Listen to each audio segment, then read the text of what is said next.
What are HTML and XHTML? HTML is hypertext markup language, developed by propeller-headed scientists in the early 1990s so that they could share scientific papers over the internet. It was based on SGML, Standard Generalized Markup Language, because SGML was designed to deal with documents, and that seemed like the thing to do at the time. As the use of HTML spread and people started using its hyperlinks feature a lot, the World Wide Web was born.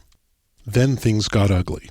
As the World Wide Web grew and grew, it became a more popular medium and a less scientific medium, and HTML's limitations became a barrier to the web's development. People didn't want just words and pictures. They wanted presentation, and they got it. And HTML was extended to meet that need. And as the saying goes, check all the parks in all your cities, you'll find no statues of any committees. As the web grew, the market demanded more presentation-oriented features in HTML, and the scientists on the HTML committees, being scientists and not graphic artists, dragged their feet, and the market said, okay, then we'll do it ourselves. And features were born of necessity, and they were chaotic, and they were useful, and they were chaotic.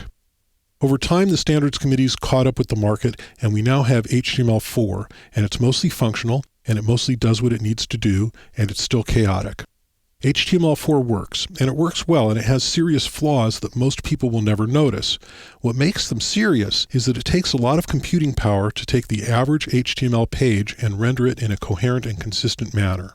That's what XHTML is for. XHTML stands for Extensible Hypertext Markup Language. Don't let the name fool you, it's not actually extensible.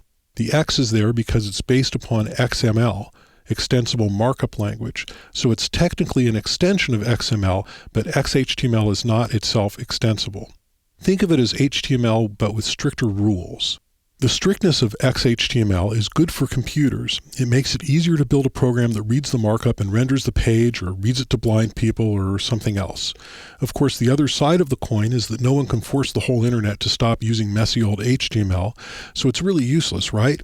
Well, perhaps that's true, but it's really not that much harder to write strict XHTML than it is to write sloppy HTML. So I'm going to do my part, and I'm going to show you how all of this works. Why should you use XHTML instead of HTML? HTML is very forgiving of inconsistent and even erroneous documents. XHTML requires that documents follow a specific and well-defined structure. Stricter rules means less variance among browsers and more consistent results. It means your web pages will behave more consistently on new devices, and it makes it easier for developers to create wonderful new applications that will ultimately enhance all of our lives.